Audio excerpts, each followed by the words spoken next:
Bonjour à tous, c'est Jean-Luc Haut sur sa chaîne YouTube. Aujourd'hui, nous allons parler de lance-roquettes avec le duo Thales Ariane Group contre Safran MBDA. Et donc, nous allons parler qui gagnera cette bataille du HIMARS français.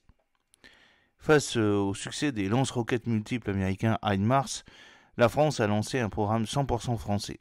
Les tandems Thales Ariane Group et MBDA Safran se disputent ce marché à 600 millions d'euros.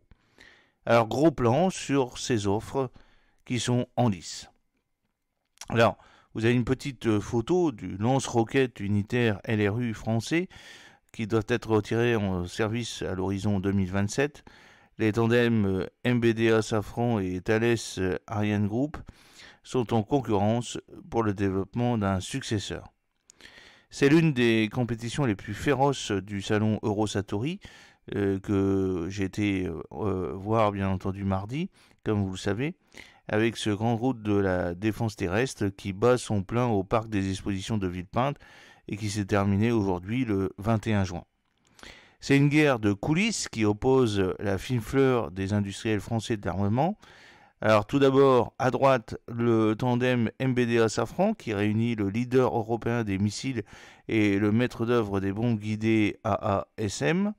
Et puis à gauche, l'alliance Thales Ariane Group rassemblant le champion français de l'électronique de défense et également un des gros bonnets de la fabrication de roquettes et de main-d'œuvre du lanceur Ariane 6, mais surtout du missile M51 de la dissuasion océanique française.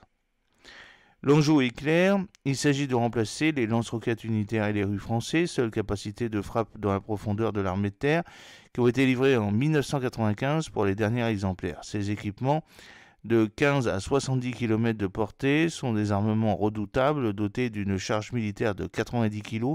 Les roquettes affichent une précision de l'ordre de 5 mètres selon le ministère des Armées.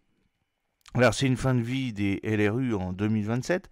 Montés sur un châssis chenillé américain Bradley M270, les LRU français avaient été fabriqués par l'armement Cross Maffei Wegmann, KMW, aujourd'hui allié au français Nexter, au sein du groupe franco-allemand KNDS.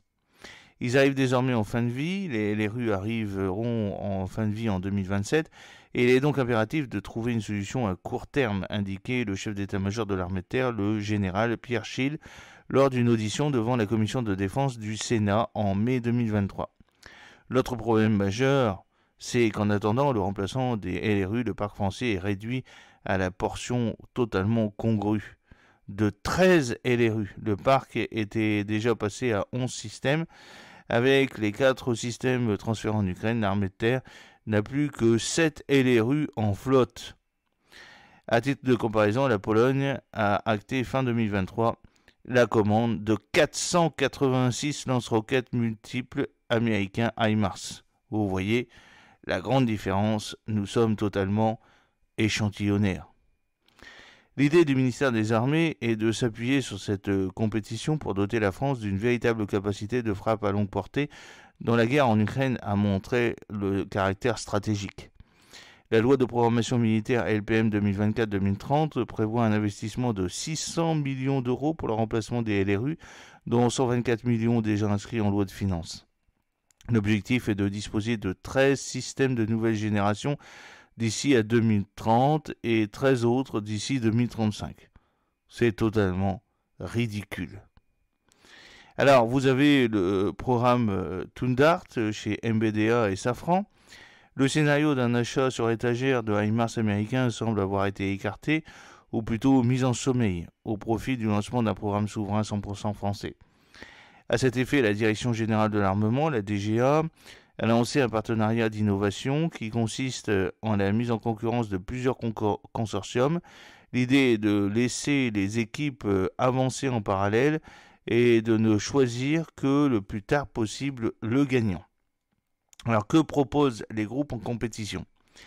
Les deux consortiums font preuve d'un mutisme étonnant sur le sujet, mais on a pu rassembler quelques éléments sur le salon Eurosatory mardi lorsque je me suis présenté sur le stand.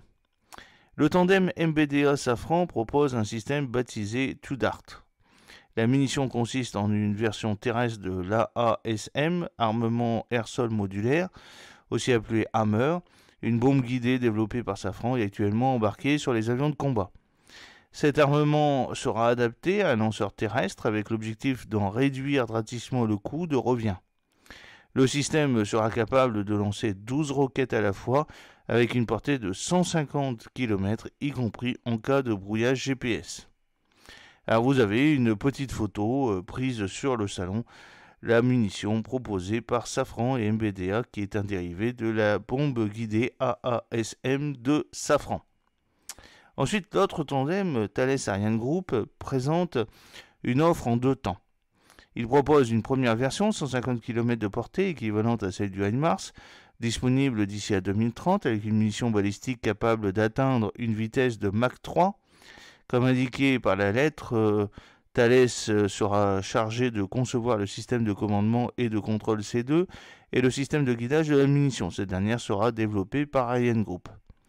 Thales et Ariane Group visent 1000 km de portée, donc c'est beaucoup plus important, mais à mon avis ça sera beaucoup plus cher. Et à plus long terme, le duo propose également une deuxième version bien plus ambitieuse de 1000 km de portée. Ariane Group développerait un armement à trajectoire balistique qui sortirait de l'atmosphère avant de retomber à Mach 5, près de 6200 km/h. Cet équipement permettrait à la France d'accéder à une sorte de dissuasion conventionnelle, une capacité à frapper un adversaire dans la profondeur sans franchir le seuil de l'attaque nucléaire. L'armement n'est pas sans rappeler le missile nucléaire Sol-Sol Hades, démantelé par la France en 1997, mais avec une portée supérieure et une charge militaire conventionnelle. Interrogé au salon, le PDG de Thales, Patrick Ken, se veut optimiste. Oui, je pense qu'on a nos chances, assure-t-il. Notre approche avec Ariane Group est assez différente, me semble-t-il, de celle de notre équipe. Nous sommes partis d'un système plutôt simple qu'on va super booster en portée. Cette solution me semble avoir un bon ratio performance-coût.